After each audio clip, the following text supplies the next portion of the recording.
All right, everybody, thank you so much for being here. We are going to, and if there are people that come in, you know, slide over, give them a seat. We're going to go ahead and begin.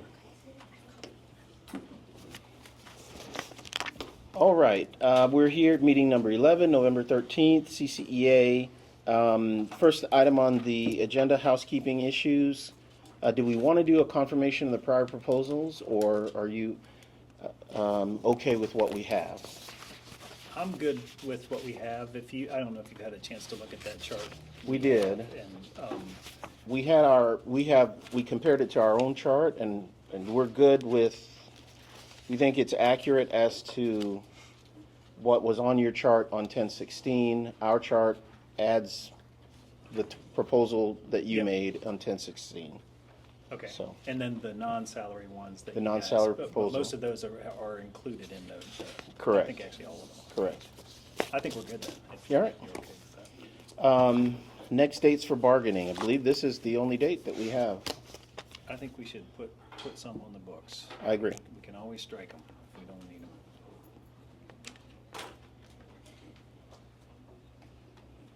All right, today's the 13th. We've got Thanksgiving break coming up on the week of the On the 23rd, 24th. So Just next week, and then there's break. we have, I know Tuesday is not possible.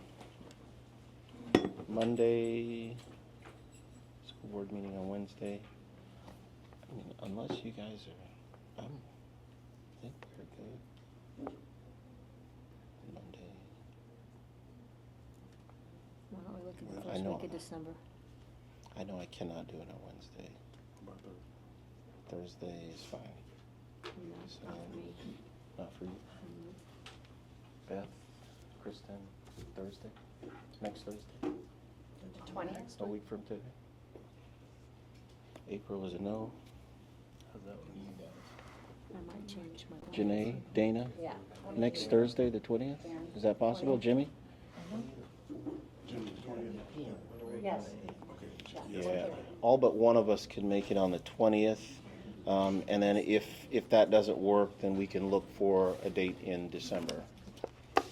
Let's set the 20th and set one in December. How about that? Okay? So I've got, all right, so we'll do 4:30 at the district. at on the 20th. district on 11/20. All right, and then December, we come back on December 1st.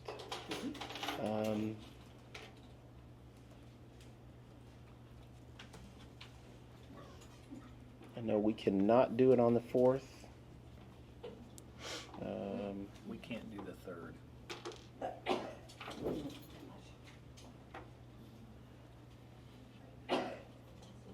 Bless you. So it would be either, Can't do too much sooner because you're not gonna have time to do anything with whatever you do at the 11th. right, because we'd be coming off of Of a Thanksgiving. break. You have no time to do So anything. it might make sense to do it, to look at the second week in December. Okay. Andy, let's look at something in the second week of December. Okay. Can't do the 9th. We can't either, so that Can't works do the out. 10th. We can't do the 10th, but the 11th. The 11th works for me. What about everybody else? The 11th? Yeah, said no, yeah. All right, December 11th is good. You guys good? 4:30. that's here. Right? And that would be at CCEA, 4:30. Okay.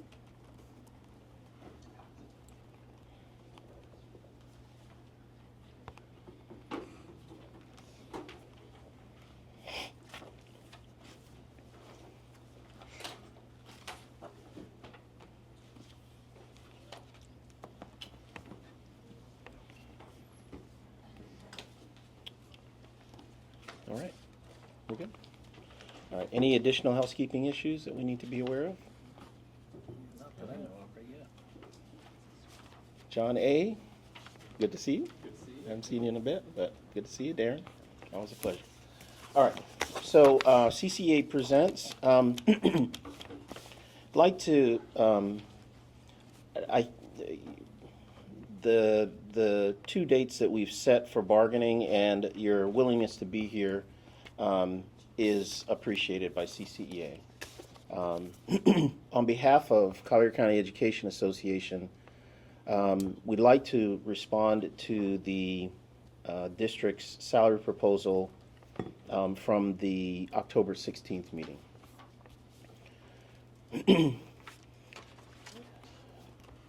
As a part of our preparation for today's meeting, we surveyed our teachers, conscious of the fact that the district made clear that their offer was the last and final.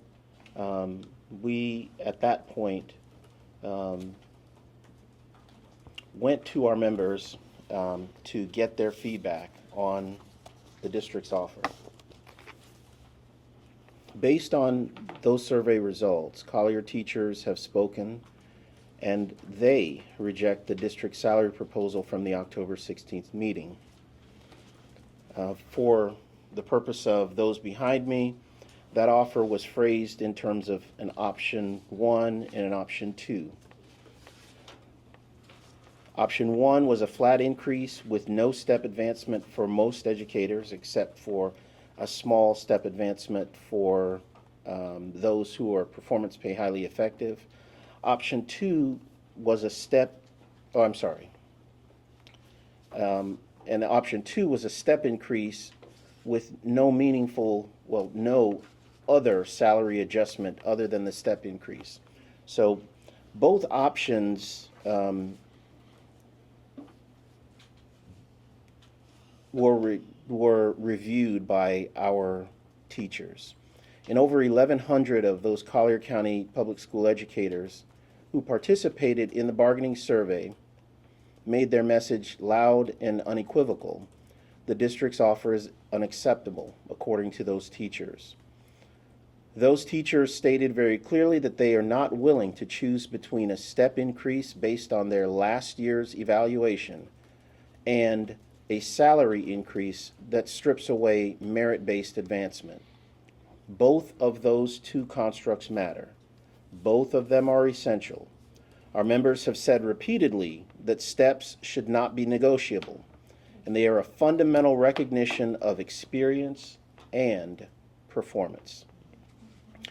The district's two option proposals force teachers into an impossible choice: a flat increase with no step advancement, or a step increase but with no meaningful salary adjustment for many, leaving new teachers and those without evaluations with anything. This approach divides our workforce and undermines the principle of fair, merit-based compensation.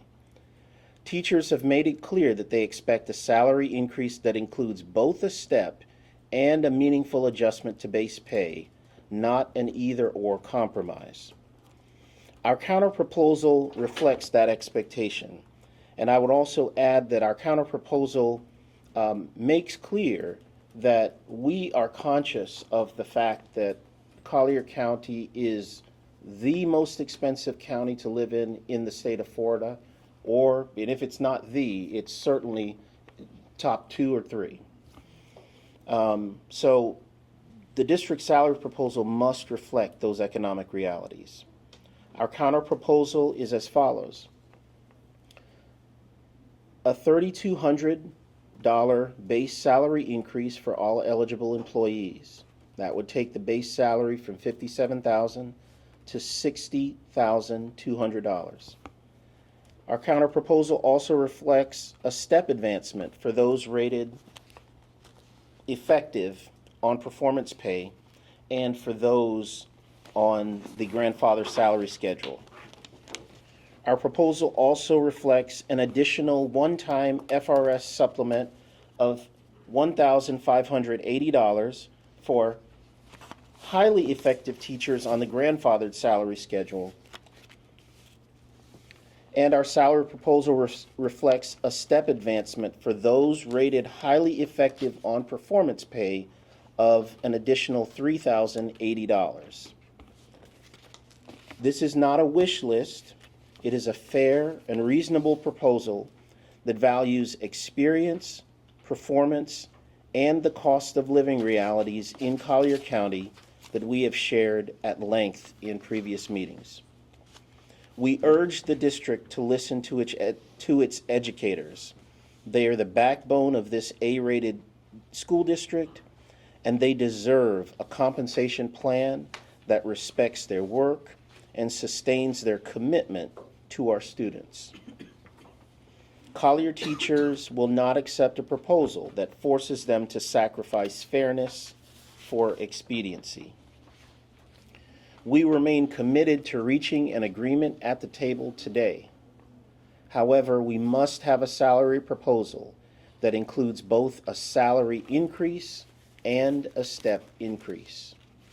Our preference is collaboration, not confrontation, but we stand firm with the 1,100 teachers that answered our bargaining survey and the 3,200 teachers in Collier County Public Schools for what teachers deserve, and I would say, based on their responses, what they demand. So thank you very much. This is our CCEA counter proposal to the district salary offer. So it's reflected as CCEA counter proposal 12B.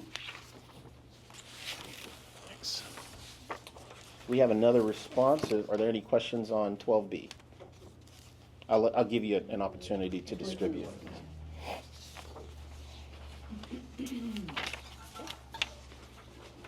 So just for the sake of our team's Cliff Notes version, I think from looking at it, comparing it to your most recent one, the only thing that changed in this proposal is you came down from 3290 on the salary, the base salary adjustment, and everything else is the same? Is that Correct. Okay.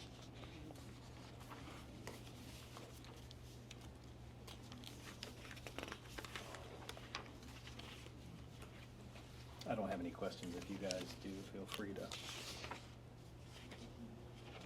Aaron, you good? Okay. Oh, Andy, I don't think this is the, I'm sorry. I don't have long enough legs. Somebody. Thanks, Ken.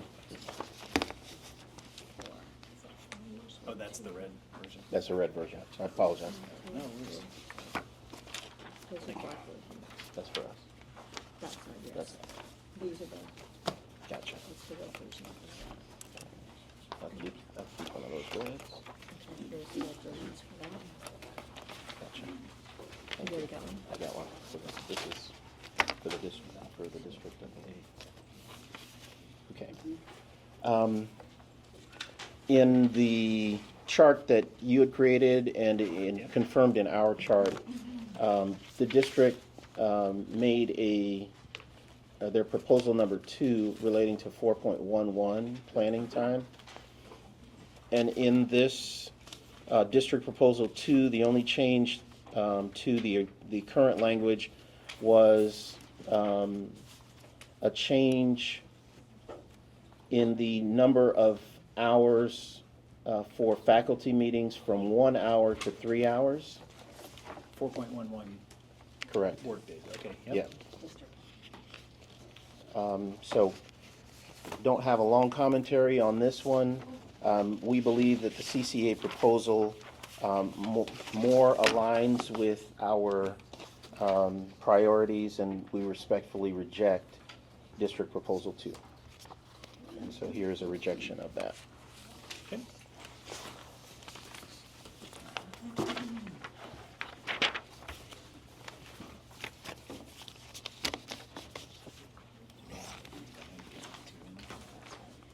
Oh, yeah.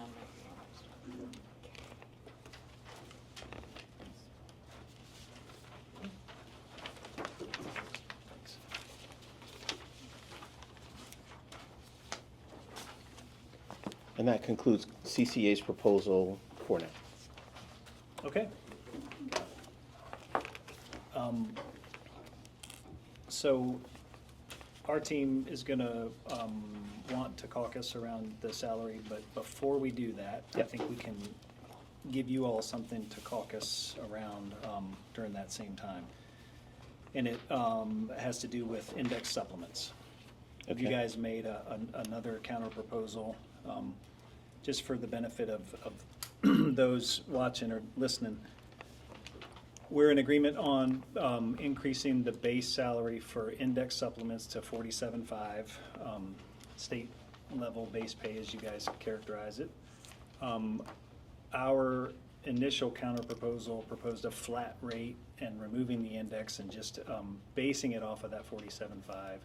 You guys made a counter proposal at the last meeting to include the index and the flat dollar amount that's associated with that, so that would be adding new language, and then had one other minor addition, which is the to add the Unified Champions as an additional new supplement. So that's kind of where we are. But before we get to our counter proposal, and we do have one, it's very simple, just a couple of things in follow up to the last meeting and some of the information that was discussed and shared.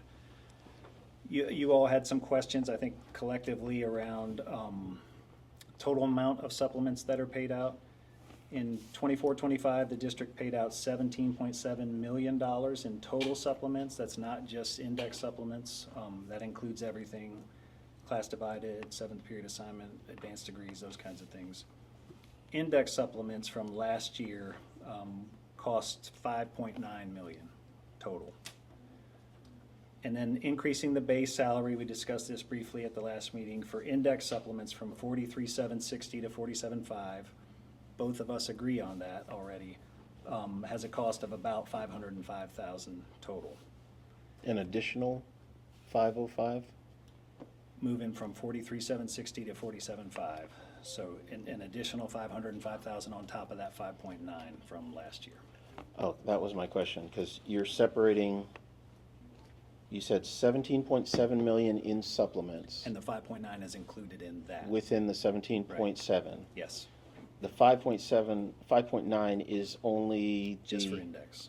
and by index, you mean the school leadership and athletics Everything that's related? in that proposal, yes. Gotcha. Yeah. And what would be the other supplements? I mentioned some examples: class divided, 7th period assignment, advanced degrees. Recruitment and retention, Immokalee supplement, the Everglades Immokalee supplement, the Title I supplement, Got it, got it, anything that does not have an index number next to it. got it, got it. Good? Yes. So obviously, the annual supplement costs are in addition to recurring salary costs and increases, and are in addition to the $38 million the board pays annually to cover 100% of the individual healthcare premiums for about 2,600 CCEA unit members at a cost of around $13,000 per covered employee. So salary and compensation are not just an issue of a one-time salary negotiation. There's significant supplements, healthcare, recurring salary costs, and all of these costs compound year over year. There were a number of comparisons made at the last meeting between Collier and Lee counties, and just wanted to share a couple of kind of relevant and important facts. Collier County Public Schools average teacher salary for the 24-25 school year, and this is based on Florida Department of Education data, was $73,570, second in the state, only behind Monroe. Lee County's average teacher salary for 24-25 was $59,387, so a difference of about $14,000, a little over that. Experience credit. A couple years ago, both of these groups agreed, and with board support, we negotiated a significant increase in the experience credit. We now allow up to 18 years. Our approach to that is significantly more aggressive than Lee County's. A base salary for a teacher with 18 years of experience in Collier is $74,600. 18 years in Lee County on the base gets you $58,640. It's about a $16,000 difference. So comparing Collier and Lee around compensation is really not apples to apples. There was a discussion about the number of CCEA unit members who live in Lee County, and I think the number was mentioned as high as 40%. It's actually 19% of our CCEA unit members. So we do have a response to the U31 index supplements. That was the last counter proposal that you all made. And I'm going to be honest, I only made one copy because we've exchanged, That's fine. it's 12 pages. 8 pages for each That's one, fine. and we've exchanged several of them. We agree with almost everything in your last proposal and are willing to accept the index, the flat number, 47.5. During CCA's presentation on the Unified Champions, and this was back in September, I think the middle of September, maybe the 10th meeting, CCA acknowledged that Unified Champions coaches receive $500 per sport in supplemental pay, and most coaches coach 5 to 6 sports, so they are in fact receiving supplemental pay. And additionally, there are significant costs around travel and expenses that it's our understanding Special Olympics covers that also for those coaches. Additionally, during one of our initial counterproposal discussions, the district identified that individual principals in schools could consider using their allotted club sponsor supplement, which is $595, as an additional supplement for Unified Champions, if appropriate, based on their unique school needs and capabilities. And so our counterproposal, we accept everything in your last proposal, except we're not willing to add any new supplements or costs to that list. So I have that. I actually added a signature page to the last page. It wasn't on there. The second to the last page has the Unified Champions on it. That's the only change that's made to this counterproposal.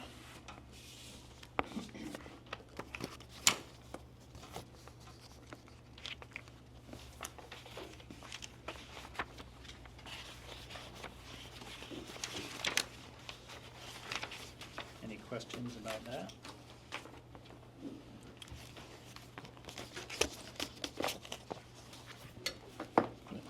That's it. Good. So we would like to caucus around your salary, and if you guys could consider that, We will. can communicate when we're ready to come back. Thank you. I'm just writing down the numbers.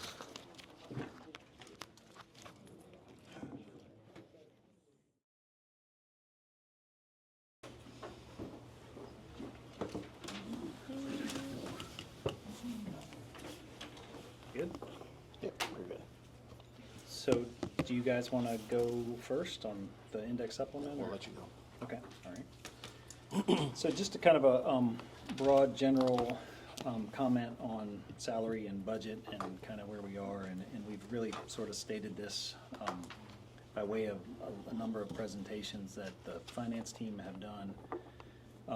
And it's really just that we're comfortable with just a very broad, general response. The finance team at the district and the school board have a fundamentally different view of appropriate fiscal management strategies as compared to CCA leadership, including but not limited to the use of district reserves.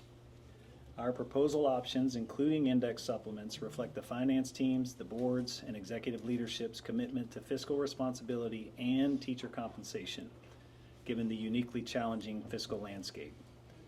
We believe that our current proposals, particularly in the context of what's happened over the last 3 years, demonstrate that from the board.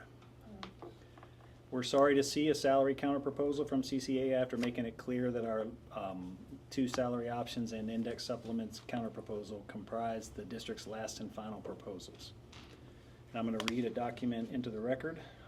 There's some critical language, so please bear with me. And then I'll share a copy with you, Esma. Between November 14, 2024 and November 13, 2025, the Collier County Public Schools bargaining team met for 11 negotiation sessions with Collier County Education Association, the bargaining agent for teachers and related positions within Collier County Public Schools. 2025-26 is a successor agreement or full book negotiation year. During the above-mentioned negotiation sessions, CCA presented approximately 37 proposals, while CCPS presented 5 proposals and 1 proposed memorandum of agreement. After careful review of the negotiation process, the CCPS bargaining team, in consultation with its chief executive officer, has determined that given the parties' differences concerning salary, index supplements, and Article 5 assessment, an agreement cannot be reached and further negotiation on these proposals is no longer productive. Pursuant to Florida Statute 447.403, Section 1, a dispute therefore exists between CCPS and CCA warranting this written declaration of impasse. There's some language about statutory obligation and procedure that happens next, but I'm just going to read the final paragraph. The district will continue bargaining in good faith with CCA on all pending proposals. Additionally, the district will delay submission of this declaration of impasse to the Public Employee Relations Commission until 4 p.m. Monday, November 17th, 2025. If CCA is willing to accept one of the district's two final salary proposal options that were presented on October 16th, and the district's final index supplement proposal just presented tonight before the above reference date, the district is willing to tentatively agree and withdraw this impasse declaration. I have a copy for you guys.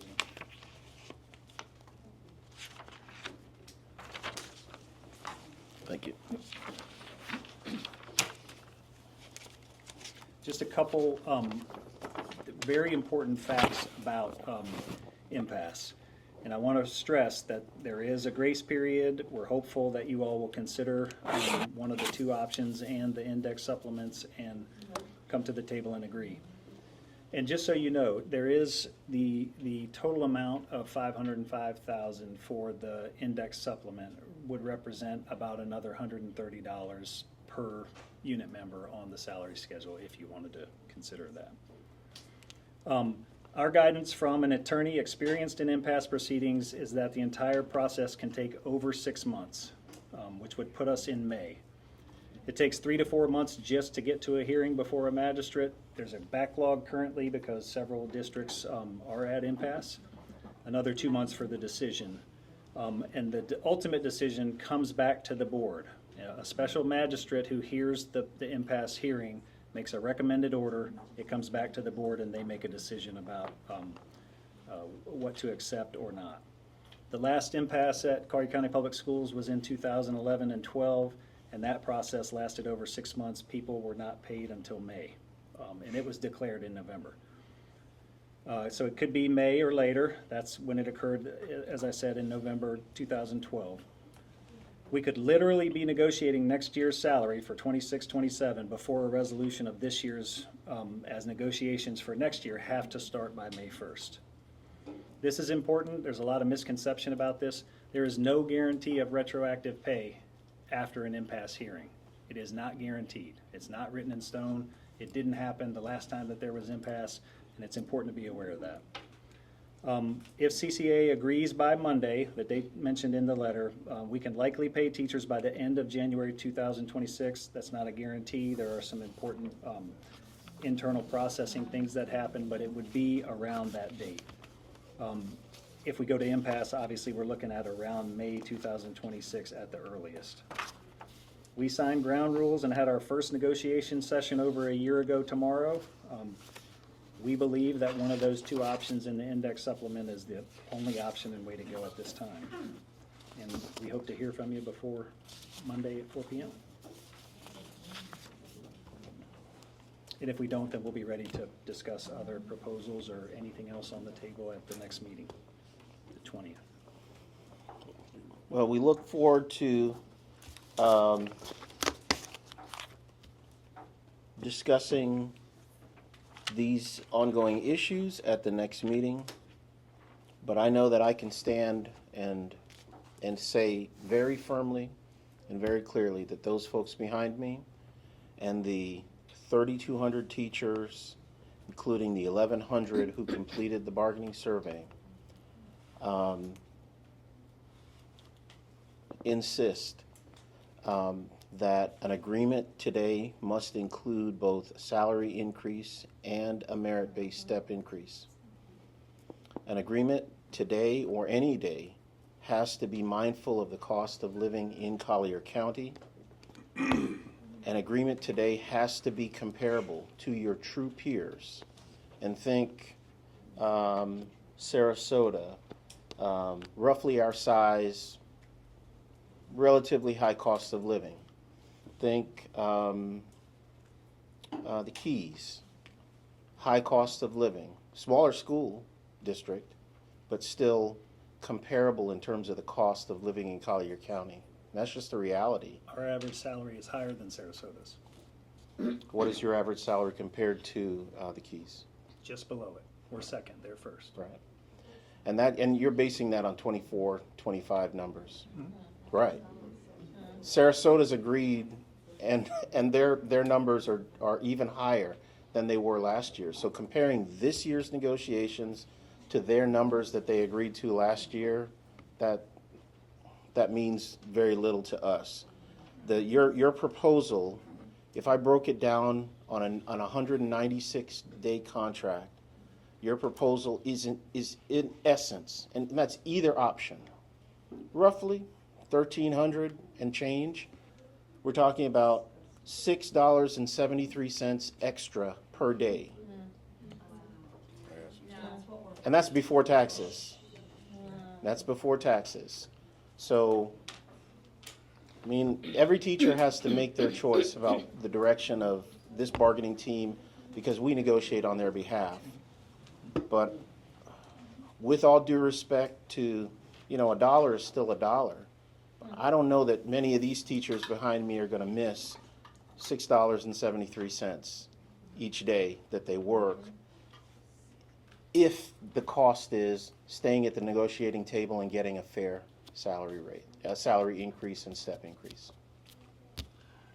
I want to add to your fiscal responsibility. If you were truly fiscally responsible, you would have been fiscally responsible enough to put money aside to pay these teachers. So when I go to the Department of Education, I look at it statistically, and I compare Marion County, Lake, Monroe, Sarasota, Volusia County. Let's look at what Collier County has done since 2014, 2015, up to the present. Our student population has increased 6%. The number of teachers have increased by 21%. But what's crazy with this fiscal responsibility is the number of administrators you guys have hired has outpaced the number of teachers you hired. 31%. Administrators have increased by 31%. Last year we had 314, this year we have 309. Go look at the Department of Education, I think you guys reported those statistics. So we're talking about fiscal responsibility, but at the same time you guys continue to build schools. Now how are you going to build schools? You don't have enough teachers, you don't even have the money to pay the teachers. I think it's fiscal gymnastics. So this fiscal responsibility and you guys being puffed up that think that you don't need a referendum, this is the reason why we need the referendum. Because you guys refuse to pay the teachers. And everything you've done, being fiscally responsible and debt-free in 2026, you're going to be debt-free in 2026. But you continue to outpace us, administrators, over on that side, the millions of dollars. So why would you continue to open up more schools? You can't pay the teachers, but you've done everything off of our backs. So I will say this to the teachers, and I'm going to be very careful the way I phrase this. Teachers, your efforts, this A+ district, your efforts should reflect the district's efforts in terms of paying you a livable wage. I'm done. Anybody else? I'm done. I'm disappointed. Me too. You can't say it's not on the backs of the teachers. If you were giving us both our step and an increase and being debt-free, that would be fiscally responsible. But when you're taking away from the teachers that make this an A district to be debt-free, that's on the backs of the teachers. Instead of being debt-free in 2026, we could be debt-free in 2027, and you could take half of that money and put it towards salaries and half that money and put it towards next year to get debt-free. Freeze administrator salaries. Freezing. My only comment is the debt is on the capital side. We cannot transfer capital dollars to operating to pay for any. This is Florida statute. The only way we're able to circumvent that is we have a referendum that allows us to transfer 0.35 millage from capital, so we decrease that amount, add it to operating. It adds about $60 million to our operating, and then that's what we have utilized in the last few years. So how much was it this Oh, year? yeah, yeah. The 3.5 mils. 0.35. It was about $60 million. Yeah, from capital that we took from capital. Okay, and where is that? In our operating. And how much of that was used towards teacher salaries increase? It goes into the general fund, and we use it for all operating. And we were $42 million still in the red. So we had to take $42 million from our reserves. So even with that transfer from the referendum, we are still negative. We are in a hole, and the state is funding us, not even keeping up with inflation. So that's the situation where we're at. John, I respect what you're saying, but then again, we're still building schools. Again, the Hold on, school let me is from finish. capital. So here we just did in the past 2 years, we came up with a new staffing formula. And with that new staffing formula, we have on average probably 3 or 4 more kids in the classroom. Try 6. Which now you reduces teaching allocations, and you have teachers doing more work. Help me understand, if we're gonna be fiscally responsible, why is it that we don't have a staffing allocation for administrators? How come you didn't do that? Staff. We need to change the number of administrators. That would help us out too, Well- reduce that number. I have a question then. I hear what you're saying, and I understand moving money from capital to operating. I get that. But why can we not get the support of, instead of doing just a tax neutral referendum where we're moving that, why are we not trying to get a referendum like other counties have to be able to help support teachers? Because in my opinion, I believe that a lot of people think that the tax neutral, that money that's moved from capital to operating, is actually for teacher salaries. Directly. For teacher salaries. And I know that part of it is, but not all of it is, clearly, because $60 million would go a long way between 3,000 teachers. We've spent more than $60 million in the last 3 years. If you accumulate the Okay. increases that we've done But we are going to be debt-free, in the capital. okay? So do we still have plenty of money in the capital? The debt, we pay $37 million annually for, say, from when we got this bond. That $37 million this year will be our final payment on that. And we've basically counted on being debt-free to be able to afford to do the referendum, because we're taking that $60 million from the capital and shifting it to operating. But we have needs in the capital. We're building a brand new school. So we've been counting on the fact that we're going to be debt-free to continue to support the capital, because the capital, the increases have occurred there as well. It costs more to replace an HVAC system. It costs more to paint a school. It costs more to replace the roof. All those things, all those costs have gone up as We know. well. And it, So- and it so costs we more are- to live each year. Every year that we, and every successive year, it costs more to live. And I mean, I get it. It just sounds very tone deaf, and that's with all due respect to you. So what do you foresee for next year?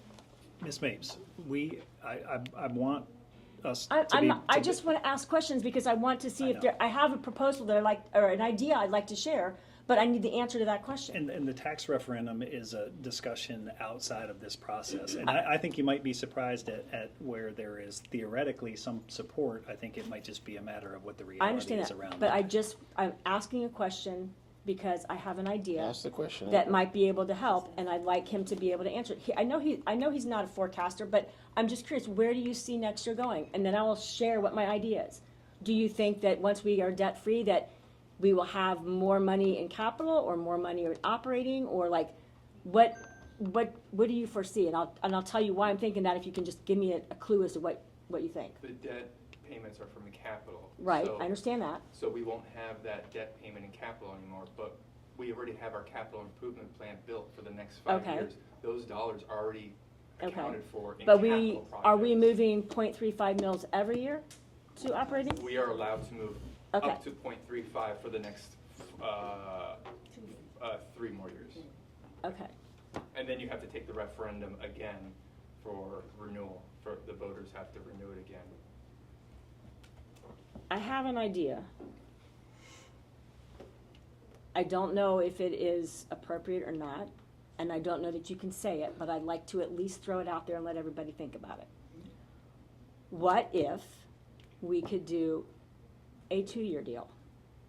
What if we could take something now and set something up for next year? Because you will be debt-free next year. You're gonna have 3.35 mils to move next year. Nobody has to answer anything. Just think about it. Is that possible to do a 2-year deal? Would that be comfortable for you as you're the finance person? There's not gonna be any new money. So next year, we're looking at the same the same thing, not having any step, not having any, No, I'm saying that money's already accounted for, that 0.35 mils. It's not like there's no extra money once we're debt-free. That's in the capital. We're already doing it this year, that 0.35 millage, we're doing it this year. and that only happens one time. No, every year. So every year, while you're in the 4-year referendum, Right. you're allowed to transfer 0.35 Is there which going to be is- 0.35 to transfer Yes, next year? yes, Okay, absolutely. that's my point. Yeah. So are we still looking at having, where we are right now, what your offer is right now, are we still looking at having that again next year? Or could we make a deal this year, but make it for next year as well? I don't know what that proposal is. John, you have said we're deficit spending 42 million.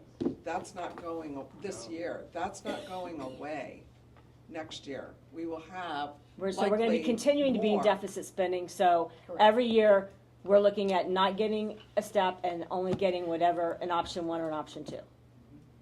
We don't know that at this point. We don't Well, if know we're that. deficit spending, then clearly we have a major issue. It's not a rosy picture, that's for sure. And how do we get out of these kind of cycles? Well, you have Borrow to, money. No, you can't borrow money for operating. The debt was in capital.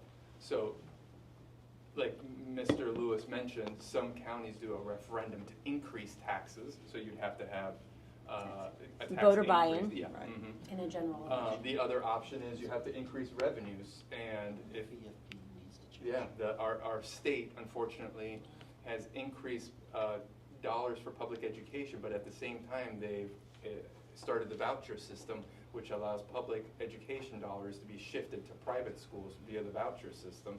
So every year, it's getting worse for us, unfortunately. Less and less dollars are coming to What was the increase this year? This- That came from the state was 0.78%. 0.8% increase from 1 year ago. So we go 0.8% more per student this year than we did a year ago. Okay? That 0.8% goes across all categories, right? So those are all the bills we're gonna pay. So if your electric bill goes up by 1.8%, you're 1% in the hole on your electric. If your salaries go up by 3.36, was I believe option 1, was 3.36, we're in the hole 2.36. You know, that's kind of the budgetary situation we're all facing, okay? So in terms of the $60 million, I think there was just some confusion, I may be able to help here. The $60 million transfers over every year as the 0.35 mils. That's built into the budget. That's how we're able to afford the salaries across the board and the positions across the board and the running of the district. That's all baked in there. Next year, because we do not have $37 million payment on the capital side, that 37 doesn't come over to the operating side. No, I understand that. We can't, because it also requires a vote. If we were to go back, let's say, say in 3 years, there's another presidential election, when you can have another referendum vote, okay? Instead of doing 0.35 mils, maybe, like I said, say you do 0.4, that 0.05 would be something that you may revisit as dedicated to certain salaries, okay? But that's a whole other conversation than this. But that's the only way to increase that revenue coming over. The 0.35 stays the same every year, That I understand. okay? The only way to change it is through a different referendum. So, but next year, are you gonna have money in the capital to move the 0.35 over? Yes, Yes, we're it's accounting already, for it, yeah. that money comes in every year. And that 60 million, if we get 60 million this year, maybe the property values increase a little bit and we get 61 next year. That 61 is gonna go in to the running of the district to offset whatever increase or to support whatever increase that comes from the state. Yeah, it's hard to accept everything that's said, because if I boil it down to its simplest terms, what I hear is the district plans for increases in its operating expenses across the board, whatever they might be. The district plans for increases or outlays of capital for purposes of building new schools. The district plans for, increases in insurance, electric, utilities, and other things that that cause schools to be able to function. The one thing that I am hearing that the district does not plan for in terms of increases, not just the base pay, increases, is salaries for its teachers. And I don't care however you phrase it, I can't get anything other than that. We plan for capital, we plan for other expenses take priority. You tell us, hey, the insurance has gone up, the electric has gone up, all of these other things have gone up, and we're saying, hey, We know. pay it, We we live it every know, day. we live it. But at the end of the day, the one thing that I'm not hearing we're planning for increases for is teacher salaries. And so now we're coming here at the back end and always at the back of the line. Well, you're going to give us the song and dance about, hey, this is costing us more money, this is costing us more money, that's costing us more money. All well and good. But where is the plan for those teachers? No one plans for a workforce without the idea that if they need that workforce, that they're not going to have to pay more the next year. Everybody goes into that same equation. Every employer, including the county, the school district, goes into that equation knowing that you're going to have to pay salary increases every year for the workforce. This is your premier workforce. You can't do it without us. The certifications in the room, you can't do it without them. And And that statement shows that you are not fiscally responsible when it comes to the people that are doing the work for this A+ school district. right.